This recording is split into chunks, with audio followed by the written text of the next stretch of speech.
board members. A 1997 graduate, Carrie has been a member of the Alumni Executive Board for 6 years. She has served as secretary, vice president, and now president. On behalf of the Alumni Board and the entire Alumni Association, I wish to thank her for her loyal service. She's done an outstanding job leading the Alumni Association Board during a difficult time. She's been the right person in the right seat to keep our volunteers engaged. Carrie and her husband Richard reside in Glenview, Illinois. They have 4 grown children and 3 grandchildren. Please join me in welcoming Carrie.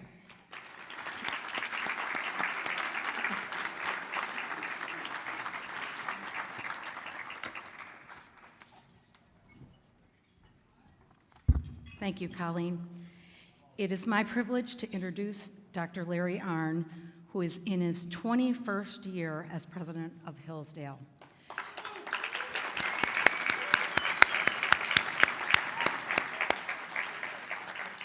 During this time, Dr. Arnn has overseen the unprecedented growth of the college, both in the physical plant and in the development of its academic and outreach efforts.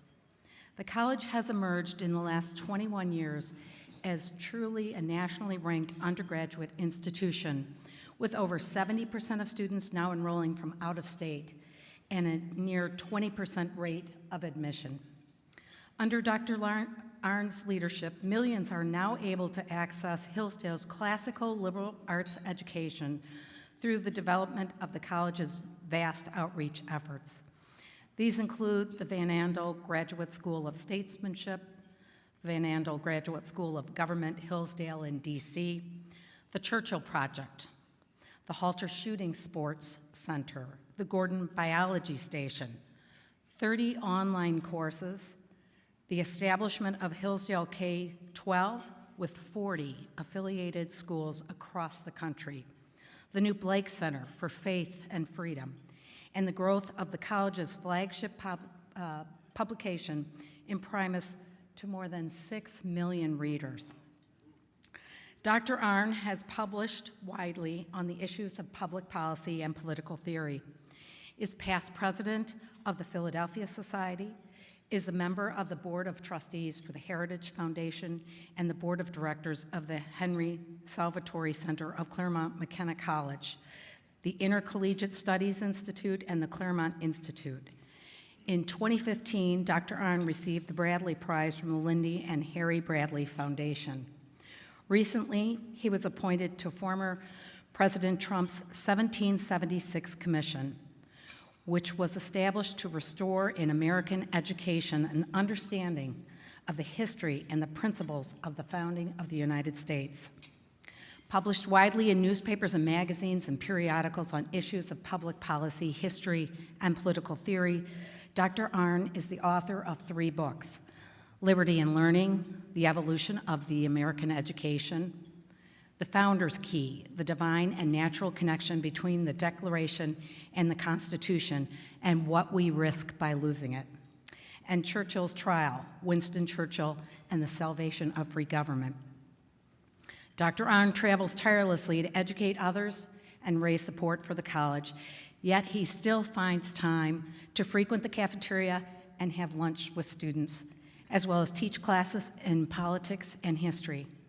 He and his wife, Penny, have 4 children, Henry, Katie, Alice, and Tony, and recently welcomed their first grandchild, Charlotte. Please join me in welcoming our dedicated and accomplished president, Dr. Larry Arnn.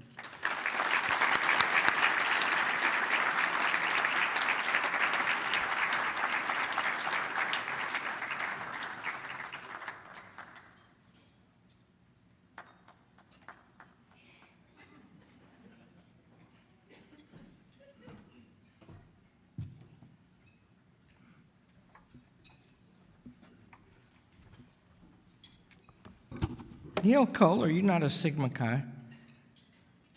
Are you a Sigma Chi? And he's skipping the 40th birthday party. Well done. Welcome back. Thank you, Colleen, and thank you, Carrie. It's a joy to see you all. It's a measure of the continuity of the college to have you all. the college is continuous. It looks like we're going to get to have college again next year. I recognize two new, Bill Nolan's not here. He's with the Sigma Chi's. Are you here, Bill Nolan? No. There's 3 new trustees and 2 are here, and I'm going to ask them to stand up. Forget Bill Nolan, he didn't come.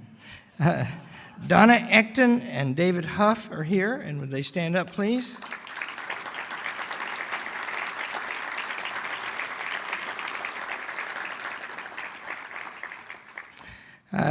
And I recognize the recipients. 2 of them I know well, 2 of them are too old. I'll prove how well I know them, and then I'll praise the other 2. Jared Valdir is the best football player we ever had. The second best is John Cervini, who's here tonight. Whom we learned today is the first academic All-American in Hillsdale College history, and nobody mentioned at the board meeting, because somebody brought that up, that he was both kinds of All-American. And I don't know if Jared was both kinds or not. Jared was like John, an offensive lineman. And John and I revel in the fact that on the Wonderlic IQ test, the offensive linemen are the smartest. And I was an offensive lineman. I just wasn't very good at being a lineman. And there are 2 games that mark in my memory the excellence of the man. And one was we beat Grand Valley State, won the conference that year. And we beat them with a long drive where we ran over and over on the left side.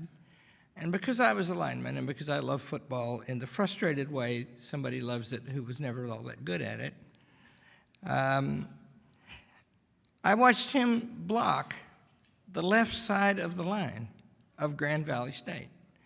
It was just awesome. And they have, a very fancy scheme, and the linebackers are fast and they move around, and the linemen stop things upright and then they dart in. Well, he just blocked the guy in front of him and the linebacker too. And he did it over and over. It was obvious, right? And then we played in the playoffs, the first game, Mankato State. And when the offensive line came out, they didn't look like oxen. They looked like mineral deposits. They were enormous. And the way they did it, you can see, by the way, that my approach to football was to try to think it through. And so I noticed things, right? And they would all stunt in a similar direction. And they'd try to get momentum, and they'd try to run over us. And I said to Jared after the game, how did you stop them? And, that was his cue to say, well, we worked really hard and all that stuff, and we trained, or something. That's what they say in all the interviews. No, he didn't. He said, you take this foot and you move it right over here, and then you go like this. He was giving me instruction how to play in the offensive line. And the last thing about him is when he joined the Oakland Raiders, there were articles about him.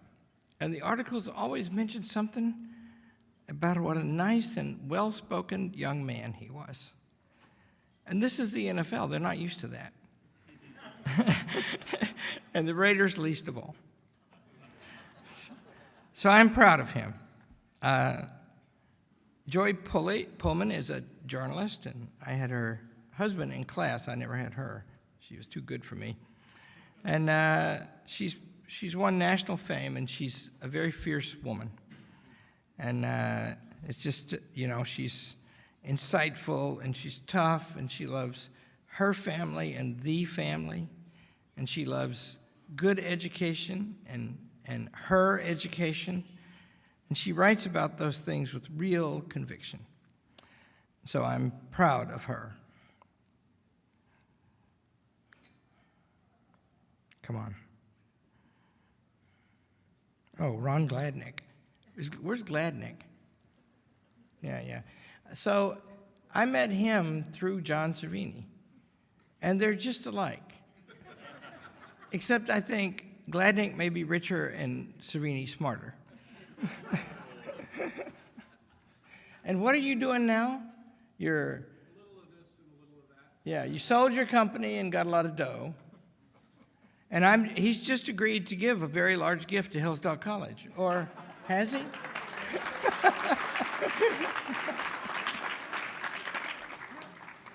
I did that on behalf of John.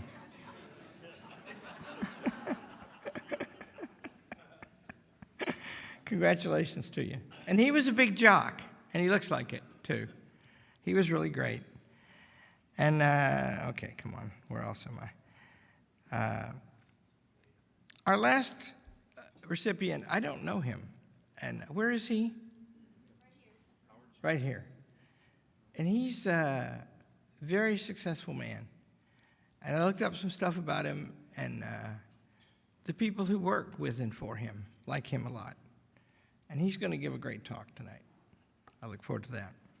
And because of that, I'll shut up pretty quick. I just want to tell you, Hillsdale College has never been more threatened and never been more successful.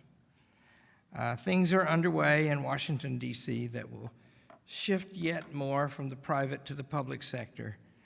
They're very interested in controlling charitable giving these days. And surely that will not be allowed to happen, but if it is, surely we will find a way to survive that. But in the face of all that, I mean, it's just marvelous to us what's happened here. I'm not going to state numbers, but, you know, giving to Hillsdale College has risen every year for 21 years in a row. But there have been two big jumps, both in the middle of a crisis.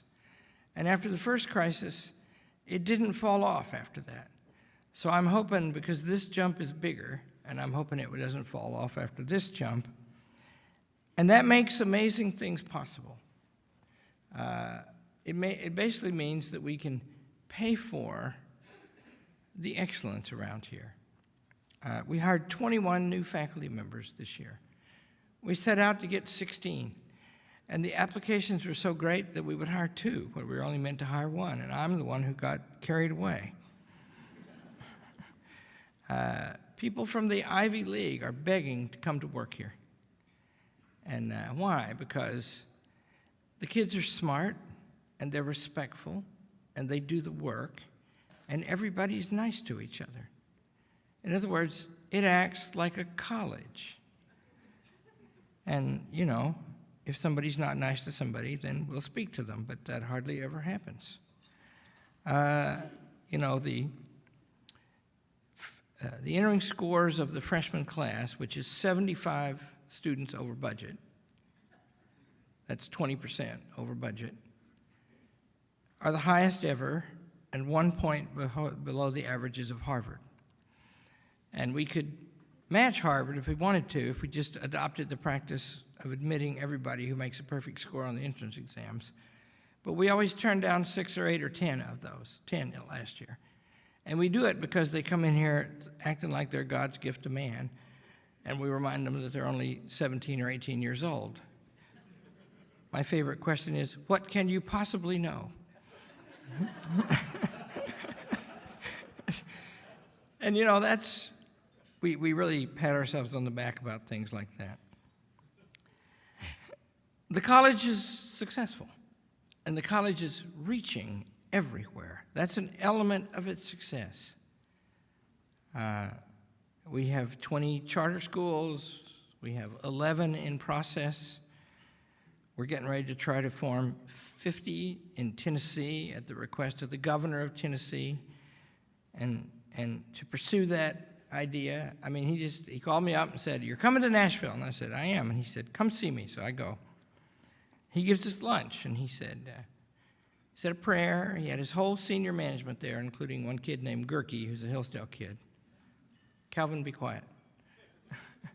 He said, after he said his prayer, he said, "We need Hillsdale College in Tennessee." And I said, "Governor, Hillsdale College is very heavy and hard to move." And he said, "I know," but he said, "You're starting these education centers. We have one in D.C. It's a graduate school and thriving, and we have one in Somers, Connecticut that has a replica of Monticello on it. And we know 1 million people on our mailing list who live within a 90-minute drive of that place. So we're going to have stuff there, and we're going to teach. And there's about to be one, I do believe, in Placer County, California, north of Sacramento. And this morning's news is that there might be another one outside Fresno on the King River where it comes out of the Sierras. Very beautiful place. And that's all stupid and difficult, but those things bring a lot of money with them. And so, you know, I'm not trained in being a businessman, but I know enough about it to know you don't take your existing revenues and spread them over a larger expense base. So we don't have to. Why are those things happening? Oh, online courses. 500,000 people new signed up for those last year. And there are 3 million total now. And the percentage that finish the courses and take the exams is rising all the time. I get stopped in airports now saying, I'm taking your course. And then they, you know, and they're like, sometimes they're 70, sometimes they're 30, sometimes they're 15. And they act like students, you know. They often have a question. They make a comment. And if you ask them if they're taking their exams and how they're doing, they turn into freshmen. They look at their feet and look embarrassed.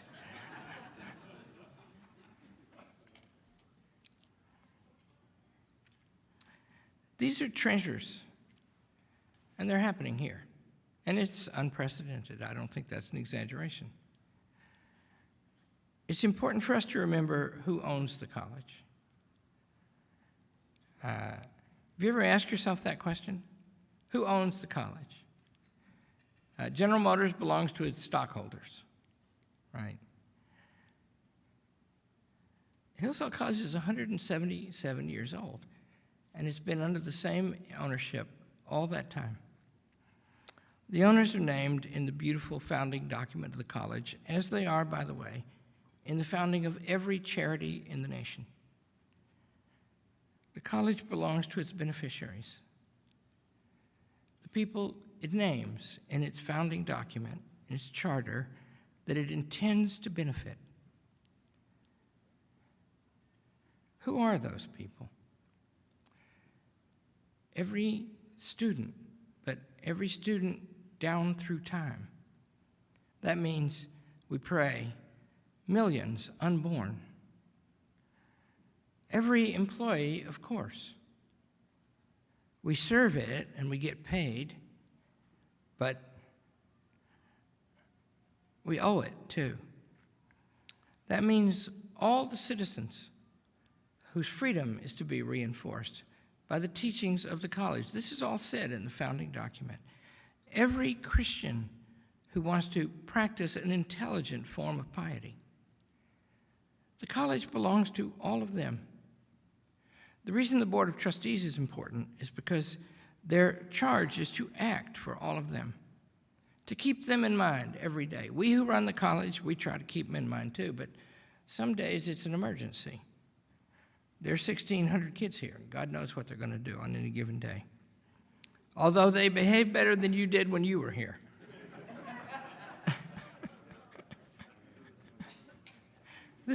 This bunch, I feel really old. This bunch sitting right here, I remember them distinctly when they were students, and I'm astonished that they're still alive. They did. They got married, and like Jody Lint, he was a boy given to self-reflection. He's a classics major. He's actually very intelligent, although you can't tell it by looking at him. And he would come in my office often, and he would agonize about whether he's doing the right thing or not. He's a classics major. The specific purpose of the major is to answer the question, what is the right thing? Ridiculous. The Articles of Association say that we are going to perpetuate the blessings of civil and religious liberty and intelligent piety. The claim is that those are eternal goods, and they are worthy of eternal preservation. Who's responsible to do that? Come to find out, above all, it is we who have enjoyed its benefits. When you were students here, you paid a small fraction of the cost of it, but that's not the cost. The cost is work and thinking and conversation and concentration and alertness and a commitment, if you study the things we teach here, to keep thinking about those for the rest of your life. So what? So you can live them and teach them to others. This year, we just got our audit yesterday.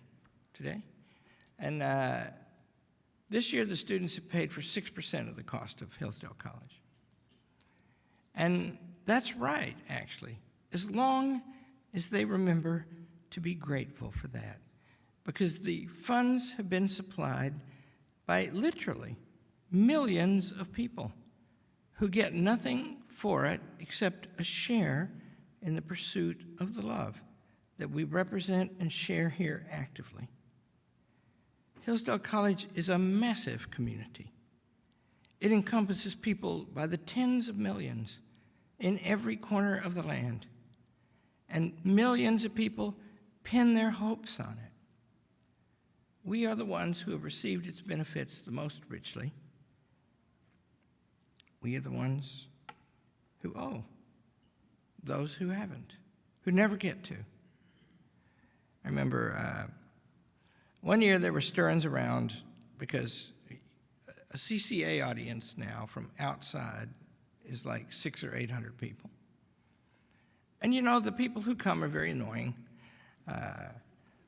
They ask dumb questions, and you know, and we built this auditorium, right, so they can have a place to sit. And a very nice young woman, an RA, when I talk every term, at the beginning of every term, to the RAs, and that's always an inspiring experience because they're the best. And this young woman said to me 2 years ago, she said, and I was about to leave, I said, anything else? And I had put my coat, picked up my coat in my briefcase, and she said, why do we have to have these visitors here? Isn't this for us? And the record shows that I put my coat down in my briefcase, and I answered that question for 30 minutes. And I explained to her about the obligation she has, because she could never pay for this, you see. And she has to eat, and has to live, and has to have shelter, and all that stuff, and everybody around here's got to be paid. And I said, do you see the obligation you have? They come here to do a little bit of what you get to immerse yourself in. Don't you owe them? You should teach them. And I know they ask dumb questions, you know, because they're not like us. They're not in the military. You know, they're civilians. And we're Marines here, right? We train. We get ready. We concentrate for years. I say, when they ask a dumb question, go introduce yourself and teach them something. Help them understand. You want to live in a free country? That understanding needs to grow, and it needs to grow fast. And it all starts right here. Thank you for coming back.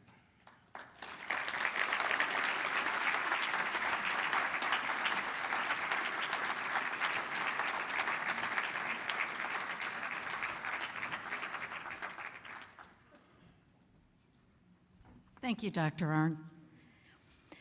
The Hillsdale College Alumni Association was organized at the close of the Civil War.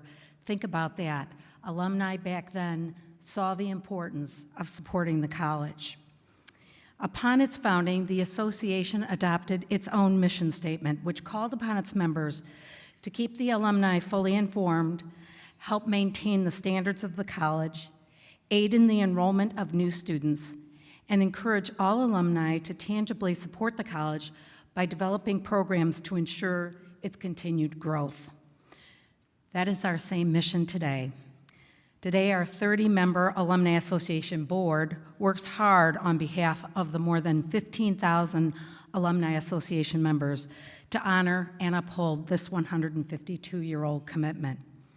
For 70 years, it's been a tradition to hold this banquet to recognize the achievement and service of some of our most outstanding graduates, and that's what brings us here tonight. But before we transition to honoring those awardees, I'd like to take a few minutes to acknowledge and thank members of the Alumni Association Board who are finishing their final year of service.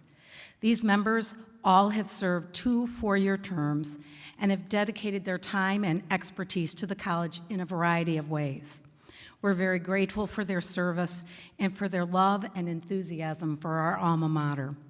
The following members were not able to join us this evening: Tyler Horning, Scott Keenan, Mark Donovan, and Andrew Fink. But I would like to call those 2 members up here, Mary Ann Rotoli, class of 1995, and Richard Rocket Casera, a class of 1976. I'd like you to come up so I can present you with a gift on behalf of the college and formally thank you for your service to Hillsdale College.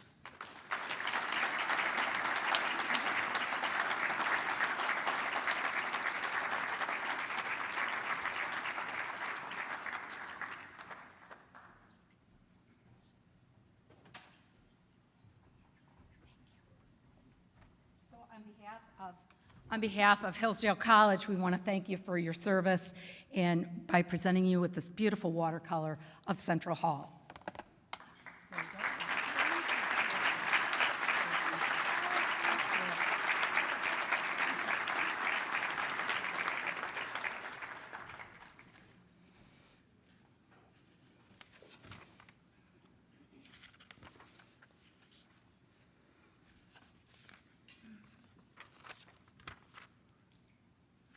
Well, it looks like I may have moved forward a little bit faster than I meant to. Let's begin. This evening we'll be recognizing 4 outstanding alumni. Their achievements are detailed in your table programs, and I encourage you to read those, but if you have not already done so. I'll make an introduction of each honoree that will be followed by a short video. These videos have been added in the last few years, and I just think they're just fabulous ways of presenting our honorees to all of you. After that, Dr. Arnn and I will present each recipient with an award, and each recipient will be asked to make remarks if they wish. And Jared, I know you already volunteered to make those remarks, so you're going to be kicking this off. He wanted to know right away what number he was, and I said, well, we're starting with you, so you set that tone. Our first honoree is Jared Valdir, class of 2009. Jared is a retired, his table would like to applaud at the beginning. Thank you. Okay. Again, he's setting the tone. Jared is a retired NFL offensive tackle and was a 4-year starter at Hillsdale. He was named first team All-GLIAC in 2008 and 2009, and first team All-American by the American Football Coaches Association in 2009. He helped Hillsdale qualify for the NCAA Division II playoffs for the first time in 2009 and advanced to the second round.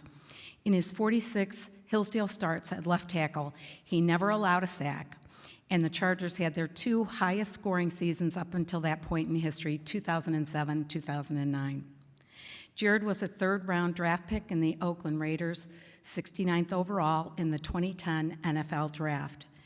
In March 2014, he signed a 5-year contract with the Arizona Cardinals. In 2015, the Cardinals finished with a 13-3 record and had the highest scoring offense in the NFL. Jared was named team MVP by his teammates after that 2014 season. He left the Cardinals in 2017 and went on to play with the Denver Broncos, the New England Patriots, the Green Bay Packers, and the Indianapolis Colts before retiring from the NFL in 2021. Jared is a native of Grand Rapids, majored in biology, and belonged to the Delta Sigma Phi fraternity. He now serves as Director of Health and Wellness for Strategies Wealth Advisors and is an active craft beer brewer. He says thank you for that. Morgan, his wife Morgan, also a 2012 graduate, are active volunteers and generous supporters of the college in many ways. They have 2 children, Eva and Edwin.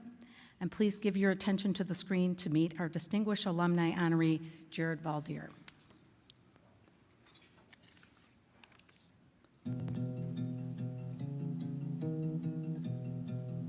As an offensive lineman, you're always working behind the scenes. You know how to, handle success humbly, because when you have that success, your name's not going to be printed in a newspaper article. Maybe, you get a shout out. The O-line as a unit would get a shout out from the running backs, quarterbacks, coaches, whatever. But we knew to never get too high after success, never get too low. If there was any kind of failure, that it just really took, 5 guys to, grind day in, day out and look to keep getting better and build as a unit.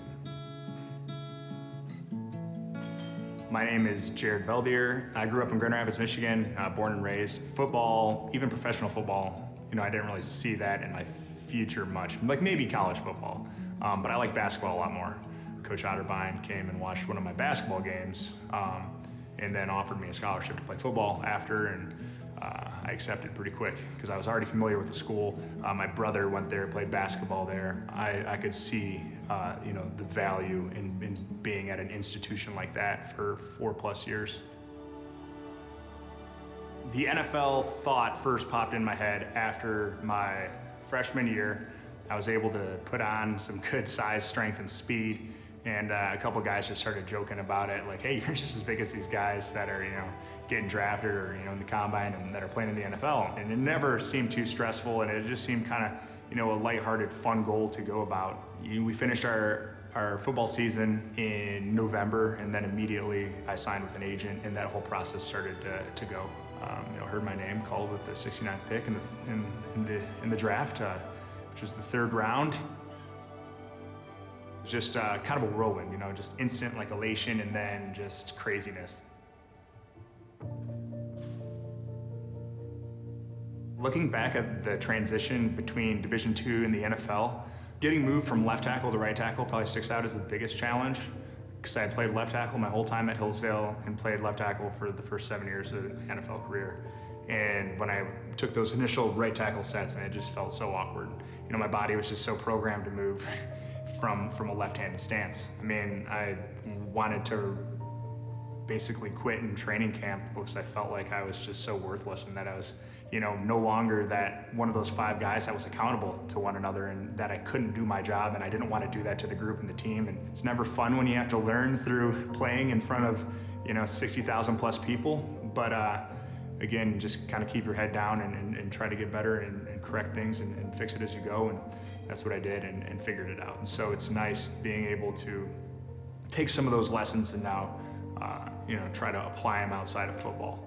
Trying to raise a young family, and now being back in West Michigan, and just life-changing. Sometimes you feel like you can maybe lose your footing, but with what I've learned, I'm able to kind of stay grounded, if that makes sense. Something that everyone who's gone to Hillsdale's heard a million times. It's the people.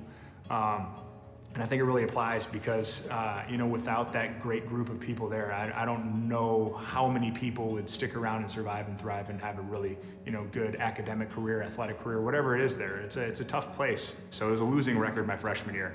And then it seemed like each year, I think it was each year, we had gotten better and improved.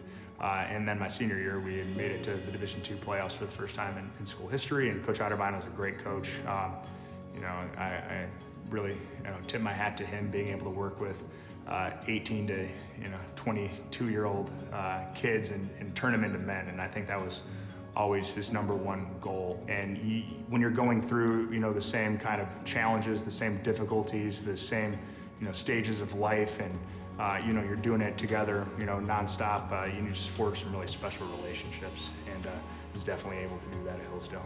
Not trying to put words in your mouth, Coach Otter, but if you can mold those good men, those good human beings, that the wins would follow that, because that was the most important piece. Without that, then the wins wouldn't happen.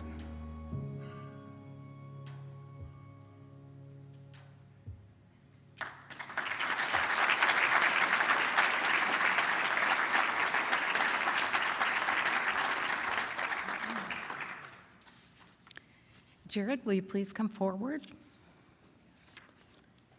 And Dr. Arnn?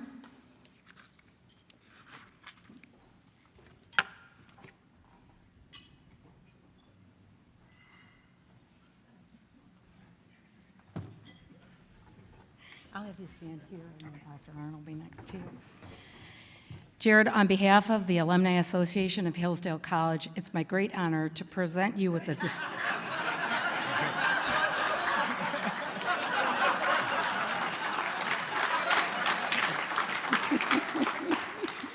Distinguished Alumni Achievement Award for Professional Athletics. Congratulations.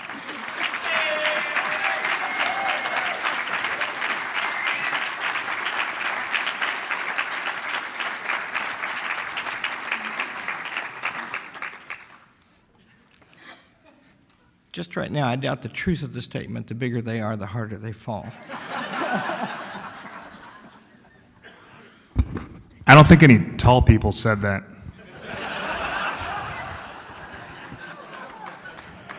No, where's Mr. Lantis? What happened to the revision on the? I am no longer the Strategies Wealth Advisors health and wellness consultant. I have now moved on to bigger and better things. I'm the school lunch lady for St. Paul the Apostle Elementary School in Grand Rapids.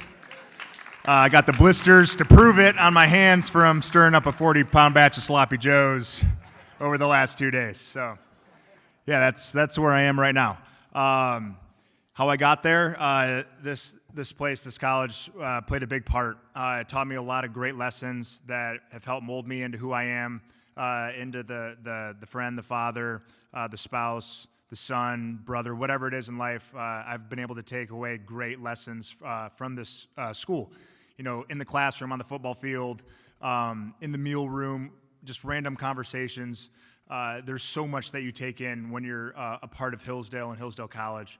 One of the biggest things is perseverance and preparedness. I think those are two important P's in life. And with those, you can overcome anything because you have a plan, and then you can get through that plan, whatever happens. My most kind of recent story with that, really over the last 2 years, I planned on being done with football, being retired, but I've always been kind of a fitness junkie, so I'd stayed in decent enough shape and got to the point where I got kind of itchy towards the end of the season and asked my agent if anybody needed help. So I was somewhat prepared, but the last go-round with the Indianapolis Colts was a little different. It was the day after Christmas. It was a previous O-line coach, and I got in the car. They needed help. I went down there since Christmas Day was done, and I couldn't go back on Christmas plans with the family. It was our first one back at home. So the GM actually reached out earlier in December, and I told him we'd have to circle back after Christmas. Well, day after Christmas, I'm in the car going down to Indy, and I was just told they needed help on the O-line, and I was willing to pitch in and put my hand in the pile, whatever it took. But when I got down there, they made it clear that they really needed O-line, and they're like, "Do you think you can learn this and start the next week?" And I was like, "Oh yeah, sure, yeah, let's do it. Why not?" And so I'm in the hotel. There's a 5-day COVID protocol where you're just sitting in a hotel doing COVID testing, and you can't be with the team. You can do Zoom meetings, that kind of stuff. So my first day in the building was a Thursday, and to put it in some perspective, you play Sunday. And so I get there on Thursday, meet all the players for the first time in person, actually have one legitimate practice, have kind of a glorified walkthrough on Friday, true walkthrough on Saturday, and start the game on Sunday. And I kind of pinched myself all the way through it because I was like, this is crazy. This is absolute craziness. This is the highest level of football. And to the average person, this would just seem like utter just unpreparedness. Like there's no part of this that should be happening.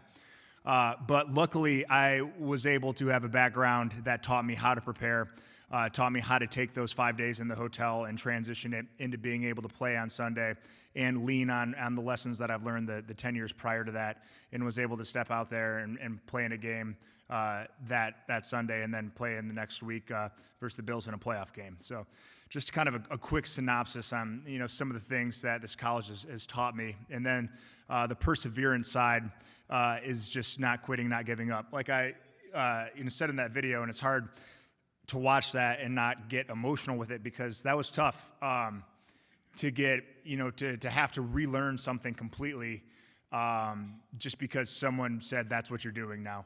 I really honestly did want to quit. I wanted to be done.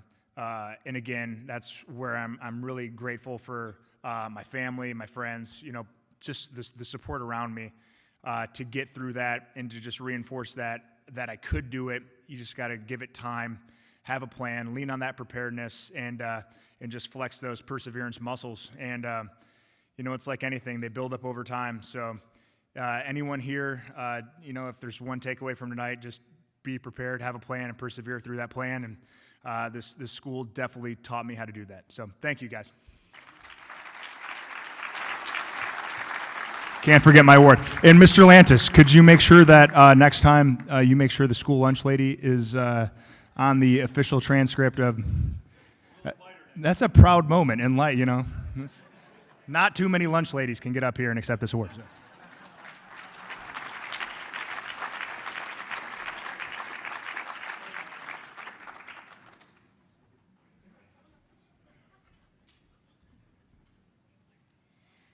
Our next honoree this evening is Joy Pullman, who happens to be from the stellar class of 2009. Joy manages to artfully balance a career as managing editor of The Federalist, a web magazine on politics, policy, and culture, with being a wife and mother of 6 children. Joy also works as a research fellow on education policy for the Heartland Institute. As the former managing editor of School Reform News, Joy interviewed and produced podcasts with many of the leading figures in school reform. She was also assistant editor for the American Magazine at the American Enterprise Institute. Joy is the 2013-14 recipient of Robert Novak Journalism Fellowship for in-depth reporting on Common Core national education standards. Joy's accomplished journalism has been published by the New York Times, Washington Examiner, the Weekly Standard, Washington Times, Milwaukee Journal-Sentinel, Salt Lake Tribune, National Review Online, Real Clear Policy, and various other U.S. newspapers and outlets. Joy has written a series of research and commentary reports on the Parent Tiger, a new school reform idea sweeping the country, and is co-author with Joseph L. Bast, The Parent Trigger, Justification and Design Guidelines, Heartland Institute, 2012. Joy has taught middle and high school students history, literature, and debate, and has authored high school public speaking curriculum. She has traveled nationwide to speak at prominent venues, including CPAC, the National Right to Life Convention, and statewide education conferences. She has been guest on numerous talk shows, including Fox and Friends, The John Stossel Show, and Wall Street Journal's Opinion Journal. Joy graduated from Hillsdale with an English major and journalism concentration. She lives in Indiana with her husband, Nathaniel, also a 2009 Hillsdale graduate, and their 6 children. Please give your attention to the screen to meet our distinguished alumna honoree, Joy Pullman. My name is Joy Pullman, and I'm a mother with 6 kids, and I'm the executive editor at The Federalist. I get up at 5:30. I may have 6,000 words to edit between 6 and 8 a.m. May have 50 emails to answer as well. Then I head to the kitchen to see what state it's in with all of my children hanging from the chandeliers. We don't have chandeliers. 1:30, 2 o'clock is nap time, and then I'm working. I get a lot from young women, how do you do it? I say, try not to if you can help it. Looking at all the college options that I had, why was I going to college in the first place? I was going to college to be educated, to take the talents that I had and make the most of them. I had a gut feeling that at Hillsdale is where I would get the best education. The only thing I wish that would have been better about my Hillsdale experience was me. Well, you're 18 years old and stupid. I was an English major and I knew that from the beginning. I loved to write. What I loved really about reporting in college was being a conduit for other people's stories. How do you get people interested? How do you make sure it's organized clearly? You know, all of those kind of bits about the craft. After Hillsdale, I did huge amounts of on-the-ground reporting. I was one of the earliest people to even pay any attention to this thing called Common Core. It came to me from grassroots from a mom. She called me one day and said, why aren't there any reporters covering this thing called Common Core? I think this was 2012 or 2013. It was before this became a huge grassroots issue. She was saying, you know, my local school district is talking about it, and I tried to go to a public meeting about it, and they wouldn't let me in. I was instantly, on her behalf, wondering, okay, this is weird, this shouldn't happen. Government 101, the people are allowed to go to public meetings. I also tried to get into that meeting. They wouldn't talk to me about it or let me know anything about it. I just published a story about the fact that they weren't letting anyone do that information. And I got deluged with emails from people saying, we heard about this too, what is this thing? And I happened to be someone just doing basic journalism when no other outlets were doing basic journalism on this thing that really aimed to completely overhaul and nationalize American education. Because of that, I became, I got a huge following, huge amount of readership, and that turned into a book. Then it started getting huge media attention and became a thing that even eventually Donald Trump started talking about. Reporting on Common Core played into our decision to start a school. People need to be more and better educated. The education is the formation of a human soul. And the kind of souls that you have in your country determine whether it can be self-governing. And I want my children to be self-governing, and I want their neighbors to be self-governing. So we started Redeemer Classical School in 2016. And it was one-room schoolhouse, then. Now we're a four-room schoolhouse. My husband is the headmaster of the school, and I'm the executive editor at the Federalist. When you have a heart commitment to the things that are good, for me, it's really got me through a lot. I mean, doing all the things that I do has been basically a battle the whole time. So you don't have the heart to fight, without someone having shown you what's worth fighting for. And so that's what I really got from my the classes at Hillsdale. Taught me what to love, right? Rather than fighting in bitterness. Dr. Sundal was one of my freshman English professors, and then I took him, of course, a bunch of other times. The things that he would talk about in class were just so touching that I would sit in the back of his class and cry, as quietly as I could. I think of Hillsdale as kind of like the shining city on a hill. It's this beautiful place that is so unlike almost everywhere else that we have in the world. And of course, it's not a perfect place, but it has so many excellencies all together in one place, and people have worked over centuries and they sacrificed to make that possible. So you can go there and get refreshed. You can go there and have hope. Our country is in really dangerous times. Through my work, you see some of that grave danger in Hillsdale is, for me, what gives me so often the courage to get out there and keep taking swings. Right when I graduated, I really wished I could go back and do it all over again.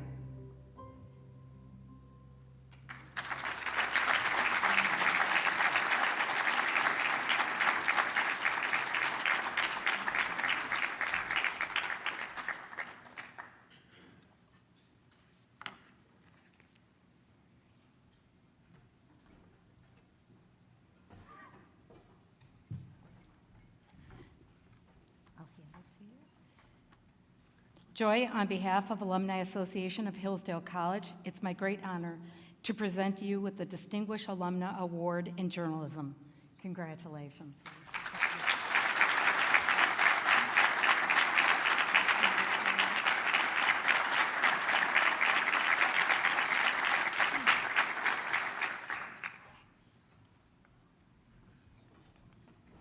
Well, Hillsdale made me a writer and my husband a teacher, so they are not giving me this award for all the big checks that we write them.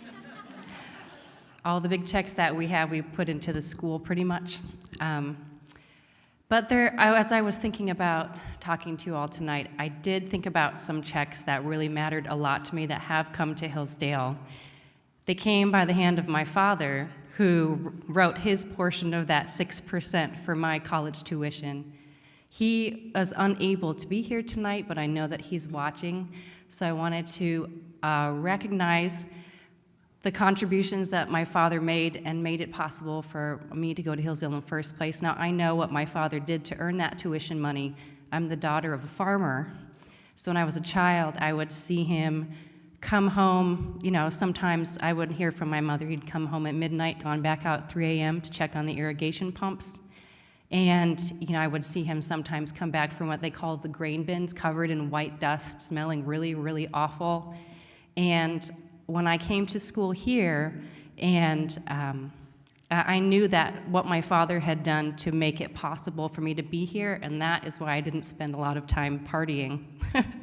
So although perhaps those checks were small in the scheme of things, they matter a lot to me, and I want to thank all of you for your 6% or maybe more that you have given to make it possible. And I want to say especially thanks, Dad, for what you did, because without you having done that, I wouldn't be here right now. So this is really for you, Dad. Thanks.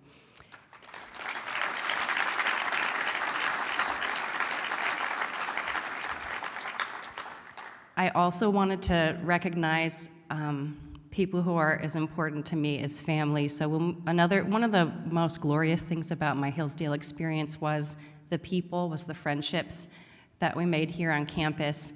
And you know, even though you heard about my bio and it sounds probably really great, and you know, people kind of sauce those up to make them look better, right? But you know, so I've, you know, flown to New York City to go on Fox News, but you know what really is much, much more important than any of the things on my bio is seeing the faces that are right here at this table. I'm looking at each one of these people who, most of whom we went to college, same class. Well, maybe I won't. I was about to say personal things about all of you, so you know who you are. So, people at this table have written checks for our school to start, even if it wasn't possible for their kids to go to the school. People at this table have shown up when I was flat on my back sick, picked up my children for me. People they got an email from me saying, I'm going to get this free award. Can't believe it. We want to come have some free wine. Just kidding. We're not that low anymore. We just used to be in college. So, I mean, there's nothing that's more important than the people at that table, and I would rather have their honor and their presence and their esteem far more than pretty much anything else. So that's who I'm here for tonight, and I thank you all for coming. And thank you to Dr. Arnon for the college for this honor. I don't know that I deserve it, but I'll do my best to be worth the to use your name well. So thank you all.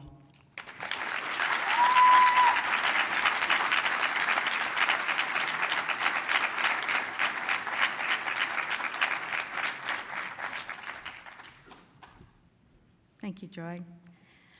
Receiving our third Distinguished Alumnus Award this evening is Howard Smith, class of 1968. Howard was born in Dayton, Ohio. He earned a Bachelor of Arts in History with a minor in business from Hillsdale.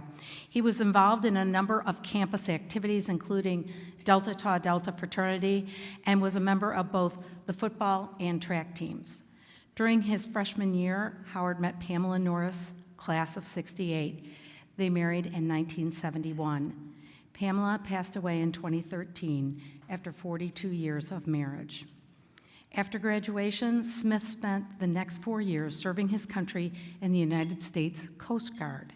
In 1973, he went to work for Pam's family business, the Wilson Bohannon Lock Company. Howard spent the first 22 years of his 48-year career at Wilson Bohannon in the accounting department. In 1995, he became president and CEO. During this time, he earned an MBA from Ashland University. The company is proud to be a 100% American-made manufacturer of brass padlocks and locking devices that can be found all over the world. Howard and Pam's two daughters, Sarah Smith Rassel, 08, and Trish Smith, as well as his son-in-law, Aaron Rassel, are the 7th generation to work for the company. Making a difference in his local community of Marion, Ohio, has always been a high priority for Howard. He has served on numerous boards, including the Convention and Visitors Bureau, the Red Cross, and the YMCA. He's the past president of the Marion Rotary Club, Marion Can Do Development Board, and the YMCA Endowment Board. He currently serves on the Marion Can Do and Marion General Hospital boards. He's a member of the Manufacturers Council, the Industrial Club, and Rotary. Smith and the Wilson Bohannon Lock Company have been honored in recent years. In 2018, he was inducted into the Lock Collectors Hall of Fame, and in 2019, received a Lifetime Achievement Award from the Conway Family Business Center in Columbus, Ohio. In 2020, the Wilson Bohannon Lock Company was chosen to represent Ohio at the 4th annual Made in America Product Showcase at the White House with President Trump. Please give your attention to the screen to our distinguished alumnus honoree, Howard Smith.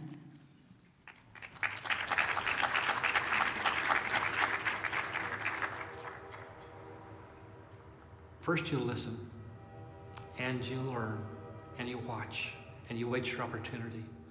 And then when you're given an opportunity, you do the best you possibly can with that opportunity. It's easy to be successful when all the times are good. It's when the times are not good. And how do you bridge that to when the times start getting good again? And I believe, if you apply yourself, the American dream is possible for anybody today. My name is Howard Smith. I'm president of the Wilson Bohannon Lock Company, Marion, Ohio. My wife's grandfather, Mr. Wilson Bohannon Tway, came through here on a troop train, stopped at a canteen stop, and remember the friendliness of the people in Marion. So here is where we came in 1926, and here's where we are today, almost 100 years later, with 70 employees, making padlocks that are used all over the world. We're a 7th-generation family business and very proud to be 100% American made. Went to high school in Dayton, Ohio, and about 95% of my high school class goes on to college. So my parents are going crazy, at the end of the whole situation. All my friends are enrolled somewhere, and where's my son gonna go?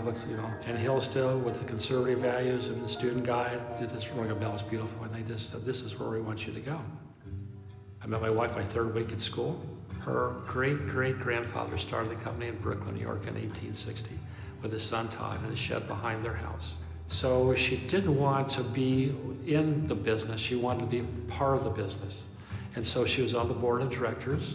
She was the guidance counselor at Marion Catholic for over 30 years. She loved her school, she loved her community, she loved this company. And people just loved Pam. She was kind, loving, just a big heart.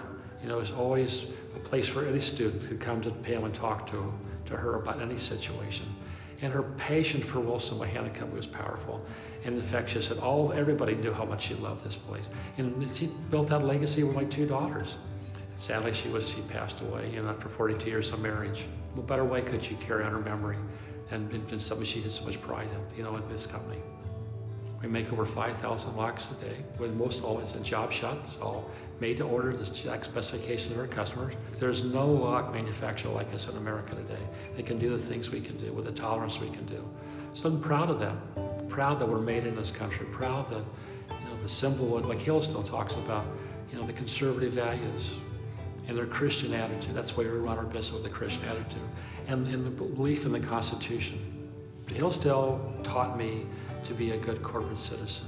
I want to give back. I want a place where my daughters can raise their family. I want a place where my employees can feel good about themselves. When you hire people, when you bring people from other parts of the country, are you going to bring them to someplace they don't want to live?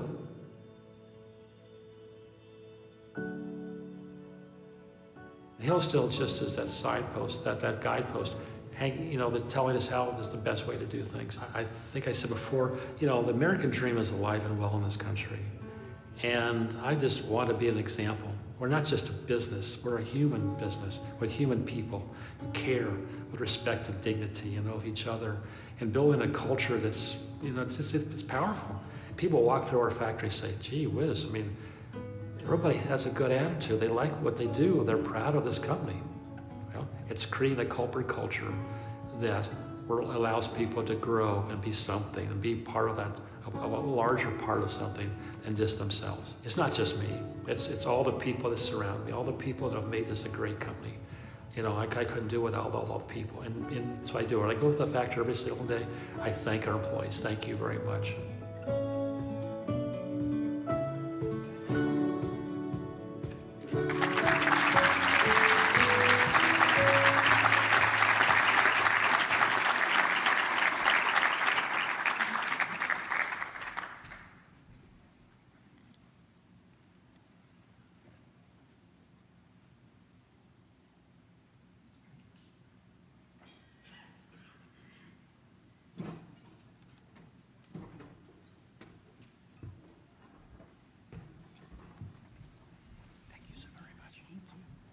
Howard, on behalf of the Alumni Association of Hillsdale College, it's my great honor to present you with the Distinguished Alumnus Award for Outstanding Professional Achievement in Management. Congratulations.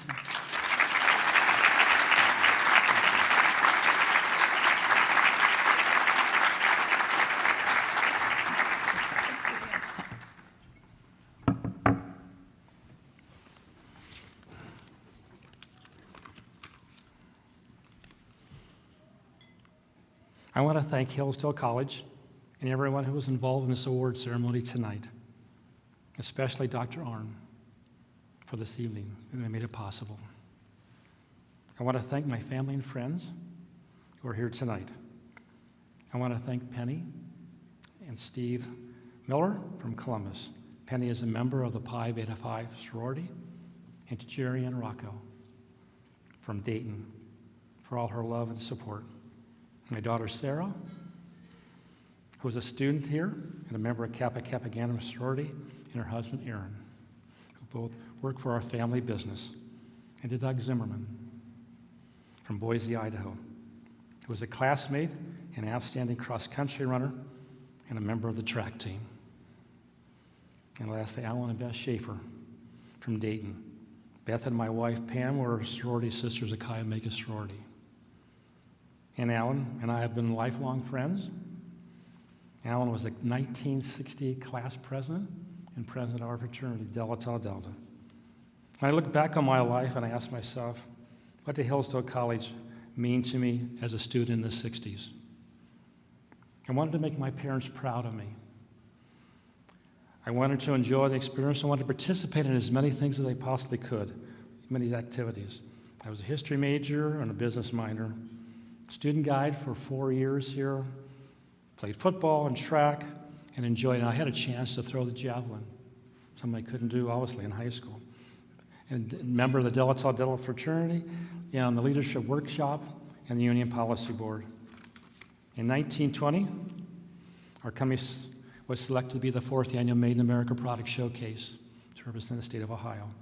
I thought, how could any award ever receive any greater than this, until I got a call about several months ago, and I was asked and told that I was going to be a recipient of this award. And I said, this is the most outstanding thing that I've ever, because I believe so much in Hillsdale College and what it means today. Hillsdale gave me a foundation for being a successful business person. After graduating from college, I spent the next 4 years in the U.S. Coast Guard. And I was married in 1971. In 1973, I started working for the Wilson Bohannon Law Company. First as an accountant, and then as his president. Wilson Bohannon looks a lot different today than it did back when I started there in 1973, almost 50 years ago. Back then, all we did was that we assembled. Today, we're totally integrated, making all of our manufactured parts in one location. The two most powerful words, I believe, in business today is communication and love. I keep every one of our officers and our staff included in our plans and our visions of leading the company. Showing continuous love and respect for all of our associates is essential. The top 5 officers of Wilson Bohannon Company have over 180 years experience in the lock industry of our company. Transitioning from the 6th generation to the 7th generation, my 2 daughters and my son-in-law. I hope someday that my grandchildren, the 8th generation, will continue on our legacy. Thank you, Hillsdale College, for providing me with these tools I needed to lead a 7-generation family business that is proud to be 100% American-made.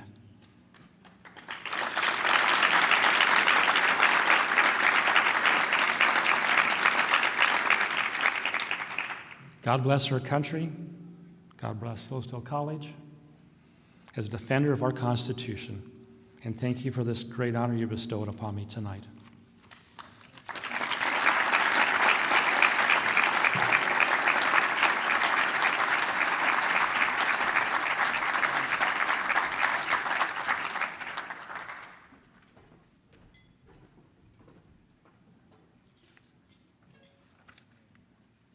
Thank you, Howard. Receiving our 4th Distinguished Award this evening is Ron Gladnick, class of 1983. Ron is the head football coach at Torrey Pines High School in San Diego, California, and former CEO of Apical Industries, which manufactures helicopter flotation systems. It's pretty amazing. A defensive lineman for the Chargers, Ron played on the 1980 and 1982 GLIAC championship teams and was named All-American. He was inducted into the Hillsdale College Athletic Hall of Fame in 2008. Ron coached defensive line for the Chargers and worked in the college's advancement office before moving to San Diego in 1991. There he established Apical Industries, which grew to more than 500 employees in 7 facilities, producing 90% of the market share of helicopter flotation systems. In 2007, Dart Helicopter Services acquired the business, and Ron sold his interest in the company in 2011, but continues to work as a partner in 2 aviation parts companies. Since 2014, Ron has served as head football coach at Torrey Pines High School. He works tirelessly with young men, turning a failing program into a championship team. In 2021, Ron led a successful grassroots campaigns to resume youth sports competition in California, which had been suspended due to COVID-19. Ron lives in California Beach community just north of San Diego with his wife, Joanna. He has 2 daughters, Karina and Kayla. And at this point, I'd like you to turn your attention to the screen to meet Ron. You know what the first thing we teach our 9th graders? Has nothing to do with football. All right, hey, heads up. Summer's over. You know, it's time to go to work. Has everything to do with how to shake a man's hand and how to look you in the eye. And that's where we start. It has everything to do with building great young men. And I believe if you do that, the football will take care of itself. My name is Ron Gladnick, and I'm the head football coach at Torrey Pines High School. At Hillsdale, as a freshman, I had the benefit of probably playing on one of the worst football teams in the history of Hillsdale College. We were 3-8. You know, when Coach Dye and Coach Lowry came to Hillsdale my sophomore year, we spent the next 3 months at 6 o'clock in the morning where they had turned the heat up in the field house. It felt like 110. You know, the most brutal workouts. Quite frankly, to get guys who weren't committed to leave, which a bunch of them did. And then over the next 3 years, I was a part of that transition from being, you know, a very bad football team to being one of the best Division II football teams in the country. I was a business major and an English minor. I love a liberal arts education for that reason. It creates well-rounded people. And like I tell everybody, the most valuable thing about Hillsdale College is you learn how to learn. And as a result of that, I've always felt, I don't care what environment you put me in, I am gonna learn. And then I'm gonna become competent, and then I'm gonna compete. My whole adult life, I've been, you know, a self-employed entrepreneur. I've built small companies into medium-sized companies, and that entails being everything from the CEO to the janitor. And I would say that very much sums up my business experience, my football experience, and my life experience. 2006, I brought everybody in a conference room and said, look, you guys are brilliant. I hired all of you. You're smarter than me. I'm gonna go coach high school football. You guys run the company. And they did a great job. I always tell everybody I worked hard my whole life to getting back to doing what I love the most. When I first started coaching, it was like herding cats. If you want to be competitive in, you know, high-level California football, It's 12 months of the year now, you know. We end our season, we're in the weight room the following Monday. And a parent stood up and said, "Why are you doing this?" And I said, "Because it's hard. Because boys need hard. Because life is hard." My first season, we were 6-4. In 18, we were 12-1. We've won the toughest league in the county 3 times. The expectations are high. In March 2020, before our spring break, we were told school would be closed for 2 weeks. It ended up being for over a year. I got more phone calls from kids in trouble from March of 2020 to March of 2021 in all of my previous 14 years combined. We were right there. Our kids after a lift, I was looking at the kids, and I don't even know what came over me, but I looked at the kids, I said, "Look, I'm probably gonna crash and burn, but I promise you, I'm gonna do everything I can as your head coach to get sports back." And that's how it started. Local coaches, parents, and athletes say enough is enough. It's time for change. It's time to play sports again. And now they're holding an event to get the state to pay attention. Head football coach at Torrey Pines High School, Ron Gladnick. Ron Gladnick. Ron Gladnick. Coach, thank you for once again joining us. We formed 6 SEAL teams of parent volunteers who had different jobs. I was in charge of SEAL Team 6, which was engaging our politicians. We started an app, and we got 1,600 head high school football coaches in California in the app, and 7,000 assistant coaches. So 11 days after I started, it was 4:30 in the afternoon, my cell phone rang, and it was Gavin Newsom. Him and I talked for 45 minutes, and what I left him with was this. I said, "Governor, we are not political. We do not want to be political. We want to do the right thing for kids." He wanted sports back, but the mosh pit of special interests that you had to work through to get it back, from that day took 5 weeks until we finally got it done. And as a result, not only did we get high school football back, we got all high school sports back. All seasons were played from March to June. Youth sports were returned. It was incredible.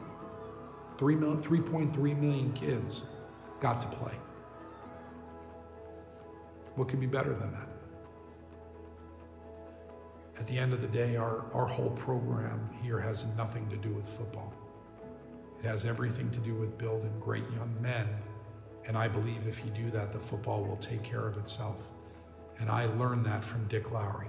This is stuff I learned from my college head coach and my defensive coordinator. So for me, it all started there.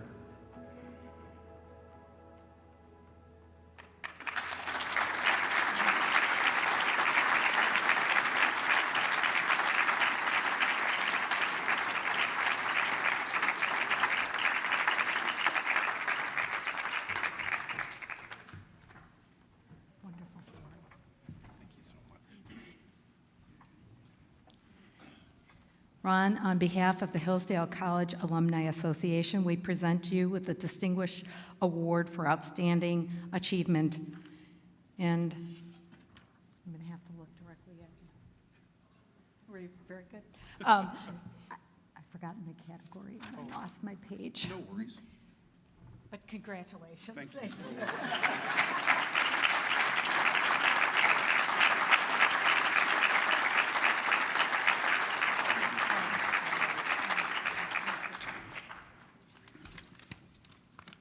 I've limited my comments to 2 hours and 27 minutes, so no. I've never been one to reflect on a birthday. To me, you're the age you feel, and I've always tried to approach life feeling young and vibrant and enthusiastic every single day. But on September 12th, I turned 60, and it's the first time I've ever paused in my life and really reflected on how you get to a certain place in time. And what was fascinating about taking some time to do that is your whole life is determined by really, at the end of the day, a few chance interactions that changed the course of your life. And I was a young kid back east, getting ready to sign with Syracuse University for football, who was not very good. And John Cervini entered my life. Came to recruit me. My parents are very conservative. So John, I will never forget this. I've told this story 100 times. He was a much bigger guy back then. Came into my living room and sat with my mother and father, and he crossed his leg and he balanced a coffee cup on a little tiny plate on his thigh and talked to my parents for a long, like I kept looking at the cup going, it's a matter of time. But the guy never flinched. And I forget what day of the week it was, but John came, I talked to my parents, I went to bed, I woke up the next day, my mom and dad said, you're going to Hillsdale College. So that was my choice. And then I got here, and for a kid back east coming to the Midwest for the first time, it was a lot of culture shock, and it was really different. And we were a terrible football team. I mean, really bad. I mean, so bad. And there are people, so I always look back, and John got me to Hillsdale College, and Hillsdale College changed the course of my whole life. And then John Wilson, my advisor, is John here? Stand up, John.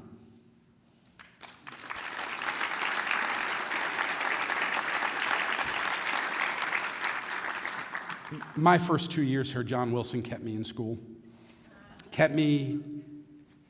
Was not only a mentor and my advisor, but was a friend who cared about you personally, well beyond the scope of his job as a professor and an advisor. And, there was some bumpy moments in that first 2 years, and John was always a calming influence and always was the guy, hey, it's going to be okay, and we'll move on to the next thing. And so, John, you changed the course of my life by being a good friend and being a great history professor, and appreciate you very much. My mom and dad are too frail to travel, but they're watching tonight along with my family, and I want to thank them all. I want to thank my mom and dad for raising us right, my brother and sister and I, and I look at our families now, and we spend a lot of time together, and none of that would have happened without them, so they changed the course of my life. One of the beautiful things about Hillsdale for me is that ability to be put in any environment and thrive. And I don't know that people value that skill set enough anymore. But it's the most important thing this college does. Because I look at Jared, I look at you, I look at all the people that have spoken here tonight, and I get the sense you can be put in any environment and succeed. Now, Jared, I'm older than you, so my bones creak and stuff. So I did want to put my head on your body for a year and your head on my body so you can get a preview of what the future holds. It's a gift. I'd like to thank Jeff Lannis, because Jeff does an amazing job of keeping guys like me who are far away connected to the college. And his impact on my tie to Hillsdale College has been very, very dramatic. At the end of the day, Coach Lowry and Coach Dye, the professors and the courses and all the things that we do here, again, gave me the gift to learn.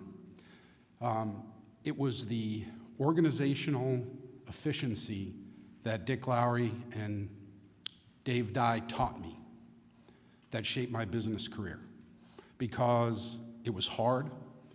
They treated people with dignity and respect, but then they empowered us to be successful. And that's the cornerstone of every single business I've ever run. Treat people right. We had 500 employees. No one ever punched a clock in the company, ever. You had to go to a baseball game for your kid? Go to a baseball game. You needed to be an adult and make decisions about your time? Go ahead. Just get your work done. And I was always so proud. I would drive by the facility at 11 o'clock at night and there'd be 20 lights on in the building, because people did the right thing when given the choice to do the right thing. And my experience with a football team or a company a group of adults or a group of teenagers is if you treat them right and you love them and you look out for their best interests and they know you do, the lion's share of people will do the right thing every single time. And if I could leave you with one thought, it would be this. Be humble, work hard, do the best you can, and at the end of the day, when your work is done, hopefully we'll leave the earth in a better place than we found it. And if you do that, like me, because of Hillsdale College, you too will have a beautiful life. I thank you so much. This is such a humbling experience for me. I love being back here. It fills my soul with all the good stuff. Thank you, Dr. Arnn. And Dr. Arnn, thank you for continuously raising the academic standards so that when I'm out in the world and I say, yeah, I went to Hillsdale College. Well, that's just like the Ivy League. And I go, yes, yes, it is.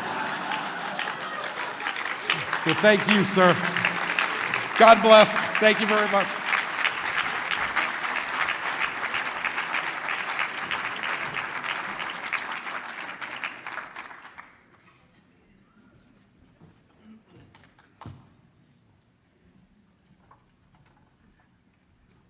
I forgot to thank 3 people, but coming up here gives me a chance to say that 2 things. One is, I'm glad Joy got the award, because otherwise the entire field would have been a much better football player than I ever was.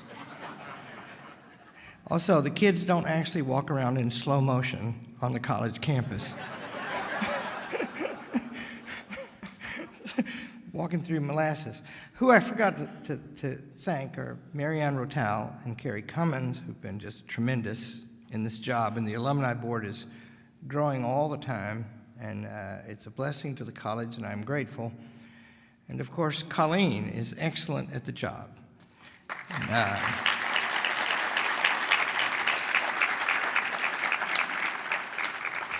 And I don't know if Neil Cole's going to be any good, but we have our fingers crossed. Thank you all for being here.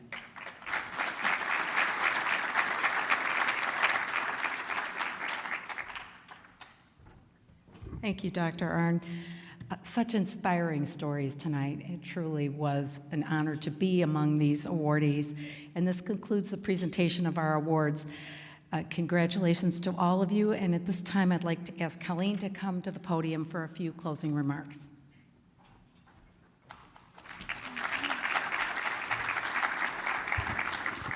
Thank you.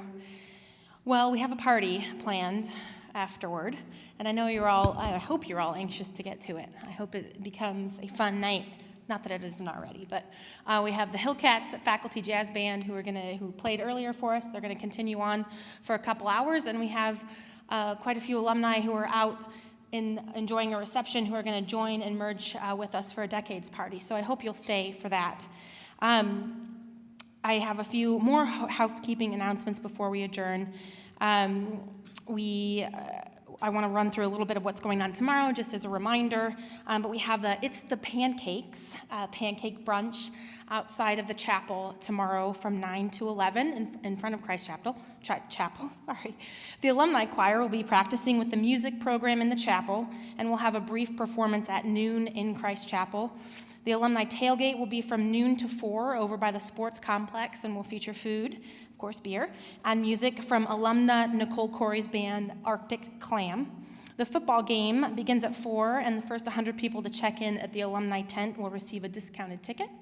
Following the game, we'll be hosting a 5th quarter reception in the President's Suite, which is inside the sports complex, where we'll be able to watch some of the students' mock rock dances, if you're into that kind of thing. I want to thank Bon Appetit and the Searle Center team for all their good work, as well as the Alumni Office team for their effort putting together this weekend. I want to particularly thank Ashley Sallows, who is the lead planner for all of our homecoming festivities. She's worked tirelessly. Thank you, Ashley.